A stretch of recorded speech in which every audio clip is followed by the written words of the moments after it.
Mesdames et messieurs, bonsoir, bienvenue dans cette nouvelle édition de votre journal de 22 heures à la une dans l'actualité. À la une dans l'actualité nationale, direction le nord du pays où le ministre de la Santé poursuit sa campagne intensive de vaccination contre la polio et le renforcement des services médicaux. Et enfin, dans l'actualité internationale, la résistance du Hamas a répondu à la proposition de la médiation américaine visant à instaurer un cessez-le-feu. C'était les titres. Je vous emmène en Afrique de l'Ouest où le Mauritanien Sid Ahmed Ould Bouh a été élu jeudi nouveau président de la Banque africaine de développement lors des élections qui se sont déroulées à Abidjan en Côte d'Ivoire. Il succède ainsi à M. Adesina pour un mandat de 5 ans. Sid Ahmed Ould Bouh s'est imposé dès le troisième tour du scrutin avec une majorité historique, à savoir 76,8% des voix, devançant ainsi largement ses concurrents. Cette victoire rapide et nette constatée avec les élections précédentes, marquée par des courses plus serrées. Le Zambien Samuel Membo arrivé en deuxième position avec 20,26%, tandis que le Sénégalais Amadou Hott a recueilli 3,5% des suffrages. Les candidats tchadiens Mohamed Abbas et le Sud-Africain Tsali Tchabala, 5,9%, avaient été éliminés dès le premier tour. La réussite de Sid Ahmed Ould Bouh s'explique notamment par son expérience internationale, son expertise en développement économique et le soutien diplomatique fort de la Mauritanie ainsi que d'un large éventail du pays de la Mauritanie et ainsi que la tête de la Banque arabe pour le développement économique en Afrique. Il a également été joué en sa faveur, lui conférant une légitimité accrue sur la scène continentale et arabe. L'élection de Sid Ould Bouh marque une volonté de renforcer davantage les ponts entre l'Afrique et le monde arabe. Cette vision stratégique pourrait ouvrir de nouvelles opportunités de financement et de coopération pour le continent africain. Rappelons que dans un contexte mondial marqué par des défis économiques croissants, le soutien officiel du président de la République, son Excellence Ismaël Omar Guelleh, annoncé le 15 mai dernier, avait déjà donné un élan supplémentaire à la candidature de Sid Ahmed Ould Bouh. Ce parrainage s'inscrivait dans un cadre plus large de solidarité régionale et diplomatique, illustré par la délégation mauritanienne conduite par le ministre des Finances, Sid Ahmed Ould Bouh. Avec cette élection claire et consensuelle, la Banque africaine de développement entre dans une nouvelle phase guidée par un leader expérimenté. Ainsi, Sid Ould incarne désormais une figure centrale dans la mise en œuvre du développement économique et social de l'Afrique, dans un esprit de coopération sud-sud et d'intégration régionale. Écoutons le ministre de l'économie et des finances. C'est un moment de plaisir, c'est un moment de joie, parce que Djibouti a parrainé la candidature de docteur Sidi. Vous n'êtes pas sans savoir que récemment, une délégation et un message porté par un envoyé spécial du président de la République de la Mauritanie, en l'occurrence docteur Sidi Ahmed Ould Bouh, avait rendu visite au chef de l'État, au président de la République, le président Ismaël Omar, pour lui transmettre le message et lui demander, au nom de son homologue, président de la Mauritanie, le soutien de Djibouti. Chose qui a été faite, et encore mieux, le chef de l'État, le président Ismaël Omar Guelleh, nous a donné instruction et s'est engagé personnellement à accompagner la candidature de Dr Sidi Ould Taha. Je pense que les efforts conjoints de tous les leaders, et en particulier du nôtre, le président Ismaël, a porté ses fruits. Nous voilà aujourd'hui, nous sommes en train d'apprécier l'élection du président du groupe de la Banque africaine de développement, qui n'est autre qu'un ami de longue date et un collègue, ministre des Finances, et qui par ailleurs a également occupé la fonction de directeur général de la banque Badia, la banque arabe pour le développement de l'Afrique.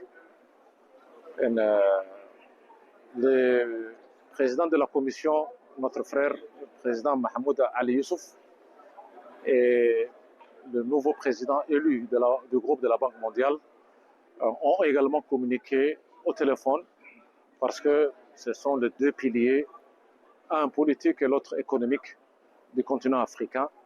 Et nous sommes très heureux de voir également ce couple se former dans les horizons à venir. Et donc, nous sommes très heureux. Je suis personnellement très heureux également. Et nous avons naturellement félicité le candidat qui est élu, mais également félicité l'ensemble de l'équipe Mauritanie ici présente avec qui nous avons travaillé pendant ces 3 derniers jours. On reste toujours en Afrique de l'Ouest, plus précisément en Côte d'Ivoire, où le ministre de l'économie et des finances, chargé de l'industrie, M. Ilyas Moussedawale, a reçu le président sortant de la Banque africaine de développement, M. Adesina, dans le cadre d'une visite de remerciement symbolisant le renforcement des liens de partenariat entre Djibouti et la Banque africaine de développement.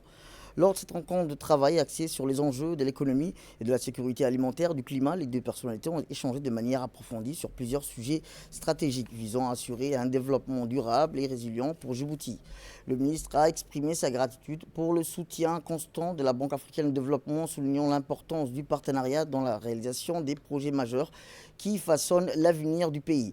Parmi ceux, la mise en place d'une seconde ligne de transmission électrique via l'Éthiopie, ainsi que des initiatives relatives à la sécurité alimentaire, notamment la tenue prochaine d'un forum dédié à renforcer la résilience alimentaire. L'objectif est de bâtir un système robuste capable de faire face aux défis liés à la sécurité alimentaire et au changement climatique. Au cours des échanges, il a été également question de l'intégration et l'adaptation du changement climatique dans toutes les initiatives de développement, notamment par le biais de l'intégration de ces enjeux dans les infrastructures urbaines. Retour à Djibouti, où, je vous le disais dans le titre, le ministre de la Santé, Dr Ahmed Roble Abdile, a entamé aujourd'hui une visite marathon dans les zones éloignées de la région de Tadjoura. Sa première halte a eu lieu à Randa, une localité stratégique située en amont de Dora, avant de poursuivre son chemin jusqu'à Buha, près de la frontière éthiopienne.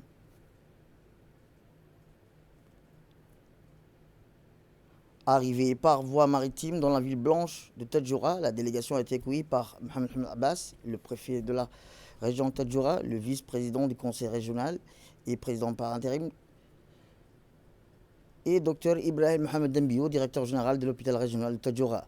L'objectif principal de cette étape à Randa était d'assurer le bon fonctionnement du poste de santé.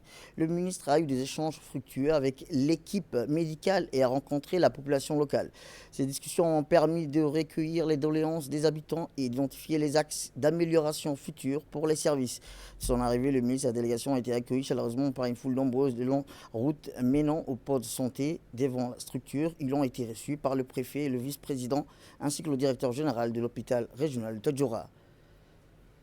La délégation a ensuite visité les différents services du poste de santé. Le ministre a écouté attentivement les explications du docteur Dembio. Après la visite, une réunion d'échange avec la communauté locale s'est tenue dans une salle spécialement aménagée. Les responsables communautaires ont pu poser leurs questions et exprimer leurs préoccupations en matière de santé au ministre. Le ministre Ahmed Roble Abdile a répondu point par point aux doléances de la population. Il a longuement exposé sa vision et les perspectives d'avenir pour ce poste de santé intermédiaire. Il a notamment souligné la nécessité d'un renforcement du plateau technique, incluant la mise en service d'un service de radiologie et le renforcement du service de laboratoire. Selon le ministre, ces améliorations permettront de réduire significativement les évacuations vers l'hôpital régional de Tadjoura.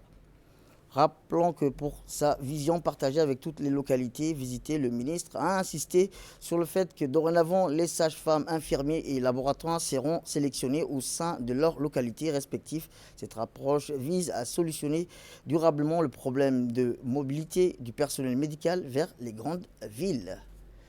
Puis le ministre de la Santé, Dr Ahmed Roble Abdile, a poursuivi sa tournée nationale d'un mois par une visite cruciale dans la région de Tadjoura. Cette étape finale, après des visites réussies à Dikil, Ali Sabié et Obok, a mis l'accent sur l'inspection des postes de santé communautaires et la supervision de la campagne nationale de vaccination contre la poliomyélite et de supplémentation en vitamine A. Le ministre était accompagné des personnalités clés, notamment à savoir M. Mohamed Ali Mohamed, secrétaire général du ministère de la Santé, Dr Djoumana Hermes, représentant de l'Organisation mondiale de la santé, Mme Bit Detzel, représentante de l'UNICEF, ainsi que de hauts cadres du ministère. La délégation ministérielle s'est rendue directement dans la sous-préfecture de Dora, où elle a reçu un accueil enthousiaste des responsables administratifs locaux, des notables, des chefs coutumiers et religieux, d'une foule nombreuse. Le ministre, Dr Ahmed Roble Abdillah, a eu l'opportunité de partager un bain de foule chaleureux avec la population locale, illustrant la proximité du gouvernement avec ses citoyens. Rappelons que suite à cet accueil, le ministre, les représentants des agences des Nations Unies, les autorités régionales ont pu constater le bon déroulement des activités de vaccination contre la poliomyélite couplée à la supplémentation en vitamine A. Rappelons que cette campagne nationale est essentielle pour la santé infantile. Et le ministre a saisi l'occasion de sensibiliser la population d'Ora à l'importance vitale de la vaccination des enfants, non seulement durant cette campagne, mais aussi en ce qui concerne le respect strict du calendrier vaccinal habituel. Dans son allocution, il a rappelé que même si Djibouti est actuellement exempté du virus de la polio, sa circulation dans les pays limitrophes représente un risque significatif pour les enfants djiboutiens. Eh bien, la représentante ainsi que les deux représentantes de l'ONU ont successivement exprimé leur remerciement au ministre de la Santé pour l'invitation et l'excellente organisation de cette mission. L'objectif était de rencontrer et de dialoguer avec les populations des localités rurales. Écoutons-les. Vraiment ravi d'être ici parmi vous aujourd'hui pour la campagne de polio et aussi l'administration de vitamine A. C'est très important et on a fait tous les axes dans tous les pays. Je suis très fière de ça. Aujourd'hui, on est à Dora, à Randa et aussi à Buya. Et on va voir avec les enfants, les mamans et les parents, les communautés, comment administrer la vaccination et aussi les vitamines A. Moi, je suis ravie du lancement de cette campagne de polio et de l'administration de vitamine A. Comme il a dit Monsieur le ministre, la vaccination contre le polio protège les enfants des handicaps pour toujours. Et donc, je suis ravie de lancer ça ensemble et de voir autant de la communauté djiboutienne impliquée dans cette campagne. Je vois bien sûr les mamans et les bébés, mais aussi les responsables, Monsieur le préfet, Monsieur le président de conseil, les responsables religieux. Je vous remercie beaucoup pour cette mobilisation. Vous faites tout ce qu'il faut pour la santé de la population djiboutienne. Eh bien, dans son intervention, le ministre a souligné que ces séries d'inspections et de supervisions démontrent l'engagement inébranlable du gouvernement à renforcer la couverture santé universelle et à améliorer significativement la santé de la mère et de l'enfant à travers tout le pays. Écoutons le ministre. Nous sommes venus superviser la campagne de vaccination qui a commencé il y a 3 jours. Nous sommes à Dora, nous allons bientôt aller vers Buya pour également superviser. Les activités se déroulent très bien. La vaccination et la supplémentation en vitamine A se déroulent correctement. Je suis très satisfait. Je voulais juste rappeler à la communauté djiboutienne que la vaccination des enfants de moins de 5 ans pour la polio est très importante. La poliomyélite est une maladie très grave. C'est une maladie handicapante qui peut amener des paralysies de membres inférieurs. Je demande à toutes les mères, à tous les pères, à toutes les communautés d'amener leurs enfants se vacciner contre la polio et de prendre la vitamine A. Et ceci par extension, je voulais sensibiliser la population sur les vaccins en général, sur le calendrier vaccinal, sur le programme élargi de vaccination. Jusqu'à 15 mois, la vaccination est obligatoire chez l'enfant. Ceci prévient des maladies qui sont handicapantes, des maladies qui peuvent amener les décès des enfants de moins de 5 ans. Ceci est très important. D'ailleurs, pour étendre les activités de vaccination dans cette région, nous avons amené une voiture hardtop ici dans cette localité qui va travailler donc dans ce cas dans toute cette région, à Balho, à Buya, mais également dans toutes les autres localités, Inch'Allah. Je demande également à tous les personnels qui travaillent dans cette région d'accueillir la population donc avec humanité et avec respect la population, Inch'Allah. On reste toujours dans le domaine de la santé, mais de là on passe vers le sud du pays où dans le cadre de la lutte continue contre la poliomyélite, le conseil régional d'Ali Sebi a organisé un important atelier de sensibilisation en collaboration avec le ministère de la Santé, l'UNICEF et l'Organisation mondiale de la santé. L'événement tenu au siège du conseil régional a réuni le président du conseil régional, Chemak Hassan Laleh, les représentantes de l'UNICEF et l'OMS, des agents de santé communautaire ainsi que des chefs coutumiers. Cet atelier avait pour objectif principal de renforcer l'engagement communautaire en faveur de la vaccination et de mobiliser les acteurs de la société civile afin d'assurer une couverture vaccinale maximale. Les échanges ont permis de discuter des stratégies de sensibilisation les plus efficaces en mettant particulièrement l'accent sur le rôle essentiel des relais communautaires dans la transmission des messages de santé publique. Dans le prolongement de cet atelier, une cérémonie officielle marquant le lancement de la deuxième étape de vaccination contre la poliomyélite s'est tenue jeudi au centre médico-hospitalier de la ville de Assejoug. Cette campagne inclut également l'administration de la vitamine A essentielle pour le renforcement du système immunitaire des enfants. La cérémonie a vu la participation de nombreuses personnalités, parmi lesquelles le préfet de la région d'Ali Sabia, Abdelmalik Mohamed Banoïta, le président du conseil régional, des parlementaires locaux, la représentante de l'UNICEF à Djibouti, ainsi que le directeur de l'hôpital régional d'Ali Sabia. Dans son intervention, ce dernier a souligné l'importance vitale de la vaccination contre la polio, de la supplémentation en vitamine A, rappelant qu'il s'agit là d'un enjeu de santé publique crucial pour la protection et le développement des enfants de 0 à 5 ans. Cette initiative conjointe s'inscrit ainsi dans l'effort national du ministère de la Santé visant à éradiquer la poliomyélite et assurer un avenir plus sain aux enfants djiboutiens.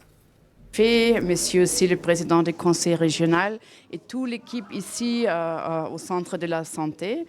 On est aujourd'hui là pour notre campagne nationale contre le polio. Ça, c'est une activité très importante, surtout pour les enfants sous 5 ans. Et on est ensemble avec nos collègues aussi de l'OMS, de l'UNICEF et tous nos partenaires. Je voudrais vous remercier pour tout votre soutien. C'est une activité qui est extrêmement importante pour les enfants. Et aussi, on fait la fortification en vitamine A qui aussi rend les enfants en bonne santé. Retour à Djibouti, sport à présent, le stade Al-Hajj Hassan Goulet Aptidon a accueilli hier soir la cérémonie de remise des grades du club Lougarou Taekwondo Academy pour le premier semestre 2025. En présence du chef des services des sports, de la présidente du club Lougarou Taekwondo Academy et du vice-président de la fédération djiboutienne du taekwondo, l'événement a rassemblé de nombreux parents venus soutenir les jeunes pratiquants avant la remise des grades. Des démonstrations techniques ont illustré le savoir-faire des élèves. Cette cérémonie a mis en lumière l'engagement du club à promouvoir les valeurs du taekwondo telles que la discipline, le respect et la persévérance, contribuant ainsi au développement du sport à Djibouti. Dans son allocution, Mme Raya a salué l'implication des parents qu'elle a qualifiés de partenaires essentiels dans l'évolution de leur enfant. Elle a également remercié les responsables de l'Agence nationale des sports pour leur accompagnement constant ainsi que la direction du stade Goulet pour avoir mis à disposition l'infrastructure dans des conditions optimales. Elle a souligné que cette cérémonie est bien plus qu'un simple événement sportif, c'est un moment de reconnaissance du mérite et de la persévérance. La remise des ceintures a marqué le point d'orgue de la cérémonie dans une atmosphère empreinte de fierté et de respect. Social à présent, où dans le cadre du programme des 45 jours d'activité précédant les festivités du 27 juin, le président de la commune de Balbala, M. Mohamed Hassan, a organisé en collaboration avec le lauréat du prix du chef de l'État, Abdelkader Ahmed, les associations locales et les représentants de la société civile, une journée spéciale dédiée aux personnes handicapées. Cette 9e journée d'action axée sur la sensibilisation, l'inclusion et la solidarité a rassemblé une large participation autour d'une campagne de nettoyage et d'embellissement du quartier.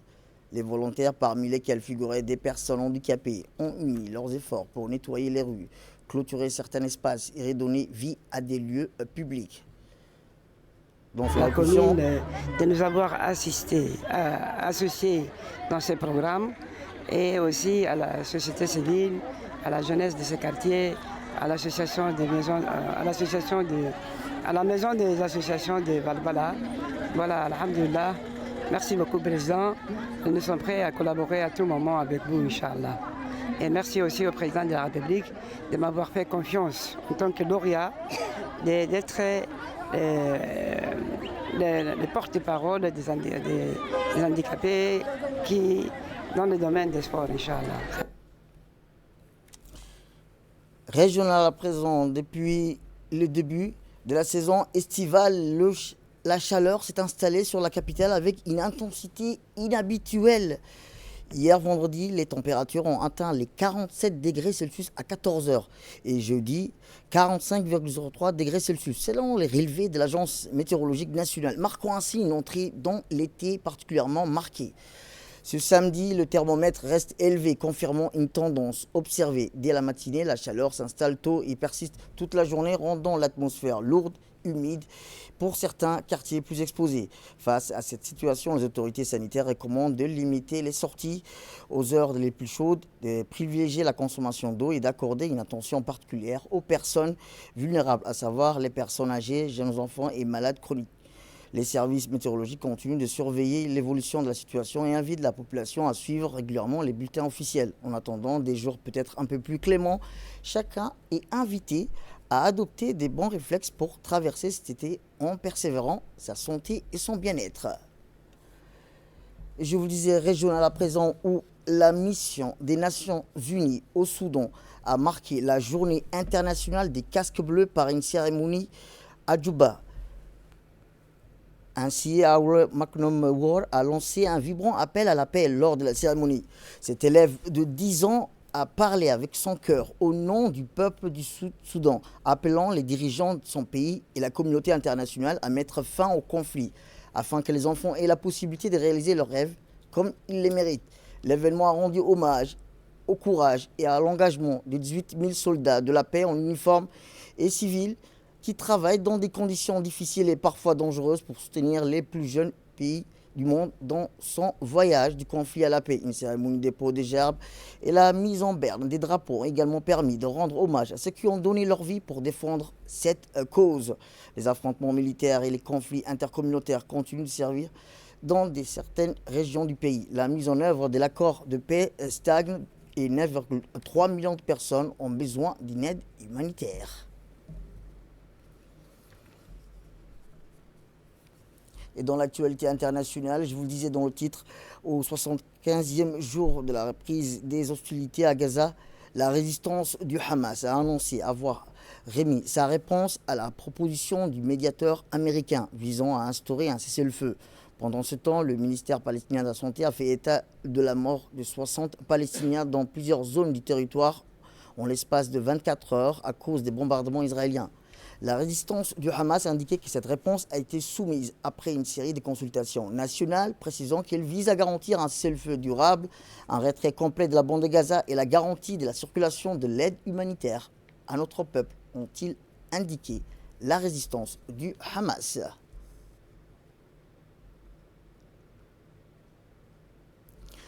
C'est la fin de cette édition. Merci à vous de nous avoir suivis. Restez avec nous pour la suite de notre programme télévisé. Le programme continue sur Télé Djibouti. Restez avec nous.